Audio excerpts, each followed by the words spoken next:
Many financial markets around the world remain shut for the long Christmas holiday, but Middle East is open for business. In North Africa, Algeria's Sonatrach is set to drill a record 290 oil wells in the new year.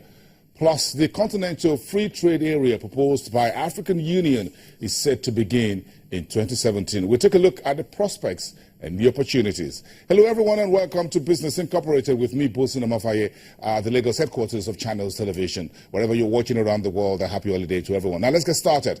And we'll begin from the marketplace. Most financial markets around the world are closed for the long Christmas weekend holiday. Here on the continent, the Nigerian bourse is closed until Wednesday, while other exchanges are reopening tomorrow, Tuesday, the 27th. Meantime, the Egyptian Stock Exchange is in session as we speak, with the oil-share index in the negative territory. Now, look at a snapshot of the some of the continent's Friday session. The GSE is also closed for the long Christmas holiday. Finished on Friday at 15,762. That's negative by about 1%. The Asian market, as you heard, is in session, about 12,214. Negative by 0.30% about an hour ago, while the Kenyan Stock Exchange Friday close was 0.1%, a bit more on the state of Kenyan economy and the latest Fitch ratings later on the program.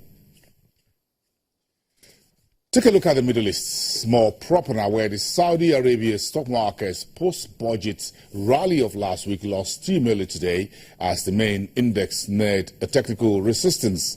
But other major bosses in the Gulf were firm in a quiet Monday trade. The Saudi index added 1.5% to 7,191 points on Sunday in reaction to Riyadh's modestly expansionary state budget for the new year.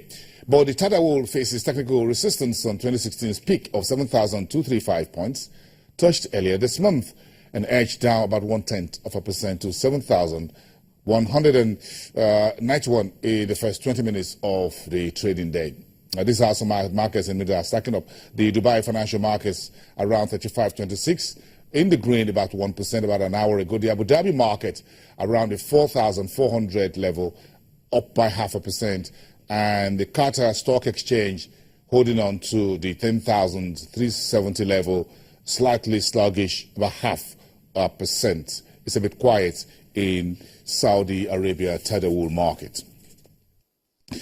Now we're returning to the African continent, where the heads of government at the 25th summit of the African Union, summit that was held in June 2015 in South Africa, agreed to the creation of a continental free trade area by the year 2017. And that's just a few days from now, the 1st of January. So the new initiative will take place through negotiations on the liberalization of trades in goods and services across the region, presenting major opportunities and challenges to boost intra-Africa trade. But already in existence are several regional economic integration across the continent, like the ECOWAS, the SADC, COMESA, and others. So let's discuss the challenges and opportunities of the new continental free trade area with Muda Yusuf, the Director General of the Lagos Chamber of Commerce and Industry, who is here in the studios with us. Good afternoon. Thanks for coming through. We appreciate your time. A public holiday, it is here for everyone. Yeah. So we understand. It's coming at a time when Europe is grappling with the possible disintegration, we don't want to say collapse, but of the EU or European Union. Do you think this is the right time for African leaders to pursue a continental free trade area? Well, it is a very difficult time, because even in the best of times, we have not been doing very well as far as economic integration is concerned. If you look at the cost of intra-African trade, it has been estimated to be 25% higher than the cost of intra-regional trade in other regions, particularly in the developing economies, because of the high cost of, a lot of cost of logistics, trade costs, unofficial costs, transaction costs. So because of that, even within the sub-region itself, because if you look at the continent, we're talking of integration, we have to look at the regional blocks. So if you look at West Africa, if you look at where we are as a, West Africa, yes, look at as ECOWAS. a basis of, yes, as a basis of comparison. ECOWAS was founded in 1975. That's close to 38 years or so. And how much progress have we made in economic integration? It is the oldest regional bloc. Economic bloc. Yes, economic bloc on the continent. And yet the progress is perhaps the slowest in terms of economic integration. There are a number of levels of economic integration. We have what we call the free trade area, where you allow goods and people to move around and you collapse the barriers. You have what you call the customs union, where in addition to allowing goods to move around, you also have a common external tariff. You have the common market, where you allow goods to move and you also allow factors of production to also move within the continent. Then you have the monetary union, which is perhaps the peak, where you have a common currency.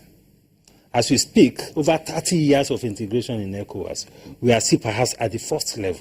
Which is the monetary union? No, which is the free trade area. The free trade area. Even the customs union, which we are trying to develop through this CET, we are also having challenges with it. But don't you think that we've done the bits in the monetary union area? At least you can have banks across from Nigeria going to Liberia, Sierra Leone, Senegal, open branches, get a banking license. Or do you think you still have issues with the UEMOA, which is the French? Yes. You see, if you look at the UEMOA countries, that is the Francophone countries, they use CEFA.